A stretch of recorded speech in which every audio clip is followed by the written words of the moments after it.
ഇന്ന് നമ്മൾ spoon feeding ആണ് ചെയ്യാൻ പോകുന്നത്. അല്ലീനെ നമ്മൾ സ്പൂൺ ഫീഡിംഗ് ചെയ്യാൻ പോകുന്നു. സ്പൂൺ ഫീഡിംഗ് എന്ന് പറയുമ്പോൾ നമ്മൾ ഇന്ന് സ്പൂൺ ഫീഡ് ചെയ്യാൻ പോകുന്നത് എന്താണ്? Multiplication table of 7. 7ന്റെ ടേബിളാണ് സ്പൂൺ ഫീഡ് ചെയ്യാൻ പോകുന്നത്. അപ്പോൾ സ്പൂൺ ഫീഡ് ചെയ്യാനായിട്ട് നമ്മൾ ഇന്ന് ഈ സ്പൂണാണ് എടുക്കുന്നത്. ഓക്കെ, ഈ സ്പൂൺ നമ്മൾ ഇന്ന് സ്പൂൺ ഫീഡ് ചെയ്യാൻ പോകുന്നത് എന്താണ്? ഒന്നുകൂടി പറഞ്ഞേ. Multiplication table of 7. 7ന്റെ ടേബിളാണ്. അപ്പോൾ 7ന്റെ ടേബിൾ നമ്മൾ എടുത്തിരിക്കുകയാണ്, സ്പൂണിൽ ഇങ്ങനെ എടുത്തിരിക്കുകയാണ്. ഓക്കെ, ആര് റെഡി? ആര് റെഡി? ഓക്കെ, അപ്പോൾ ഇന്ന് ഇങ്ങനെ അല്ലിക്ക് ഞങ്ങൾ ഫീഡ് ചെയ്യാൻ പോകുന്നു.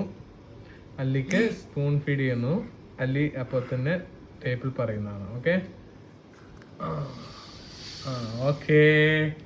1 7 7, 2 7 14, 3 7 31, 4 7 28, 5 7 35, 6 7 42, 7 7 49, 8 7 56, 7 7 9 7 63, 10 7 30.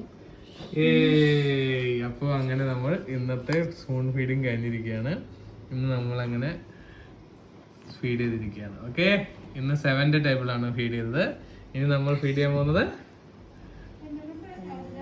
അടുത്ത ടേബിളായിരിക്കും. അടുത്ത ഡേ നമുക്ക് കാണാം. ഓക്കെ.